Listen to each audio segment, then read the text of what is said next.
আরজিকর কাণ্ডে সুবিচার মিলল না, আর রায় শুনেই কেঁদে ফেললেন নির্যাতিতার বাবা মা। ফাঁসি নয়, আরজিকরের ধর্ষণ ও খুনের ঘটনায় দোষী সিভিক ভলেন্টিয়ার সঞ্জয় রায়কে আমৃত্যু কারাবাসের এবং সঙ্গে 50,000 টাকা জরিমানার নির্দেশ দিল শিয়ালদা আদালত।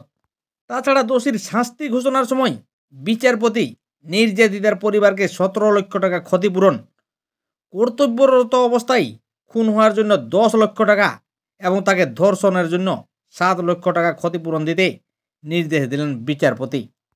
বিচারপতি বলেন, রাষ্ট্রের দায়িত্ব নির্যাতিতার পরিবারকে ক্ষতিপূরণ দেওয়ার।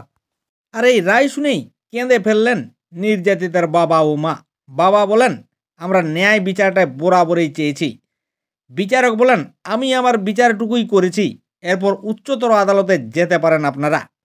নির্যাতিতার পরিবার জানিয়েছেন তারা কোনো ক্ষতিপূরণ নিতে রাজি নয়। আজ বিচারপতি অনির্বাণ দাসের এজলাসে দোষী সর্বোচ্চ শাস্তির আর্জি জানান নির্যাতিতার আইনজীবী। তবে দোষীর আমৃত্যু কারাদণ্ড দিয়েছেন বিচারক। আর এই ঘটনাকে বিরল থেকে বিরলতম অপরাধ বলে মনে করছে না আদালত।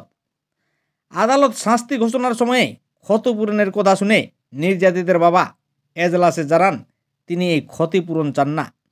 তখন বিচারক দাসও বলেন, আমিও মনে করি না টাকা দিয়ে এর ক্ষতিপূরণ করা যাবে। আপনি মনে করবেন না এ টাকা দিয়ে ক্ষতিপূরণ করা হচ্ছে। আমাকে এমনি বলা হলে আমি দিতাম না। আপনি এটি নিতেও চাইছেন না, তাও লিখছি, এটি বিধিবদ্ধ নিয়ম। এরপর নির্যাতিতার বাবা জানান তিনি মেয়ের ধর্ষণ এবং খুনের ঘটনার জন্য ন্যায় বিচার চাইছেন। আদালতের শাস্তি ঘোষণার পর এজলাসে দৃশ্যত কাঁদো কাঁদো দেখায় সঞ্জয়কে। কিছুটা বিচলিত বলেও মনে হয়। বিড় করতে থাকেন এজলাসেই। কিছুক্ষণ পরেই দোষী সিভিককে এজলাস থেকে নিয়ে যাওয়া হয়। নির্যাতিতার বাবা মা চুপচাপ বসে থাকেন এজলাসের একটি বেঞ্চেই। আর এরপরেই সঞ্জয়কে আমৃত্যু কারাবাসের নির্দেশ দেন বিচারপতি।